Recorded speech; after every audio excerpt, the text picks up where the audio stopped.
बिहार की राजनीति में एक नया अध्याय शुरू हो गया है। नीतीश कुमार ने कुछ कानूनों में संशोधन किया है, जिसके बाद बिहार की राजनीति में दखल रखने वाले आनंद मोहन की रिहाई का रास्ता साफ हो गया है। इस वीडियो में आप देखेंगे कि आखिर आनंद मोहन बिहार में क्या अहमियत रखते हैं, उनकी राजनीति में कितनी पकड़ है, वो किस जाति से आते हैं, वो किस गांव से आते हैं, सबसे पहले वो कब मंत्री बने, कब विधायक बने और उन्होंने किस वक्त राजनीति में कदम रखा। नमस्कार, मैं हूं मोहम्मद इमरान और बात कर रहे हैं हम बिहार की राजनीति में आनंद मोहन की। आनंद मोहन का बिहार की राजनीति में बहुत बड़ा वर्चस्व है। अब तक के किस्से ऐसे ही लगते हैं कि आनंद मोहन के बिना राजनीति अधूरी है, खासकर स्वर्ण जातियों की। वो राजपूत क्षत्रिय समाज से आते हैं और जेपी आंदोलन से उन्होंने अपने राजनीतिक करियर की शुरुआत करी। 2007 में आनंद मोहन को आईएएस अधिकारी की हत्या के मामले में मौत की सजा सुना दी गई, लेकिन हाई कोर्ट ने इस सजा को आजीवन कारावास में बदल दिया। उसके बाद अब सीएम नीतीश कुमार ने कुछ कानूनों में संशोधन किया है, जिसके बाद आनंद मोहन की रिहाई का रास्ता साफ हो गया है। अब मैं बताता हूं आखिर आनंद मोहन को क्यों सजा हुई। नवंबर 1994 की बात है, जब जिलाधिकारी जी कृष्णैया, जो कि अब के तेलंगाना के महबूब नगर के रहने वाले थे, वो दलित थे, उनकी भीड़ ने पीट पीट कर हत्या कर दी। यह हत्या उस वक्त हुई जब माफिया कौशलेंद्र शुक्ला उर्फ छोटन के अंतिम संस्कार में आनंद मोहन शामिल होने गए थे।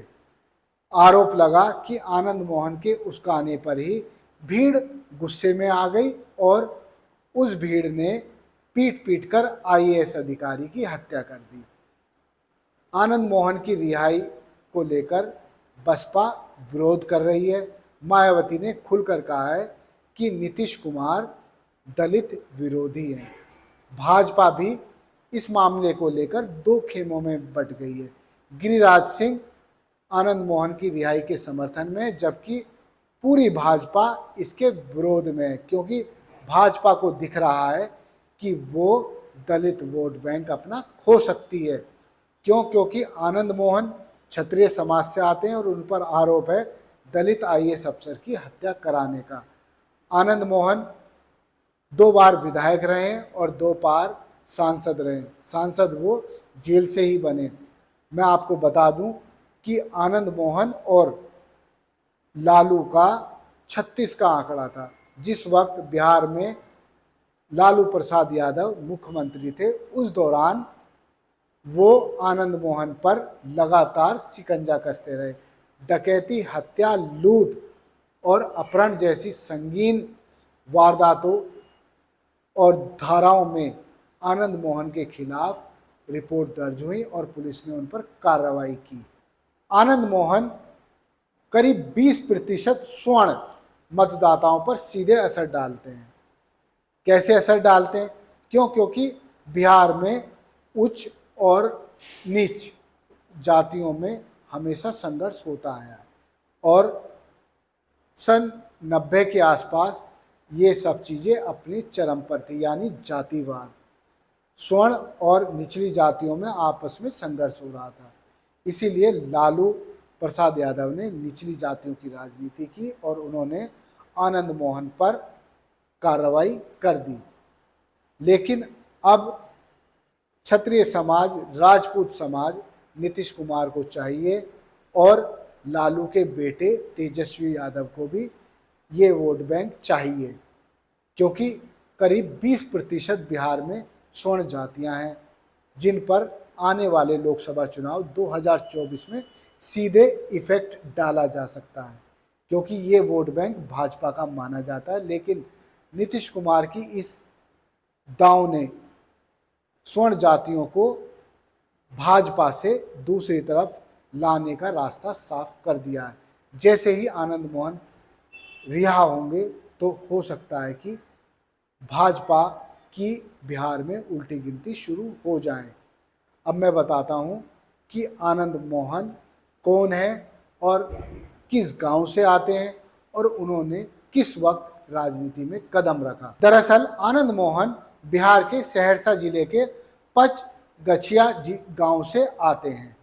उनके दादा राम बहादुर सिंह स्वतंत्रता सेनानी थे और 1974 में आनंद मोहन ने जेपी आंदोलन के वक्त राजनीति में एंट्री की।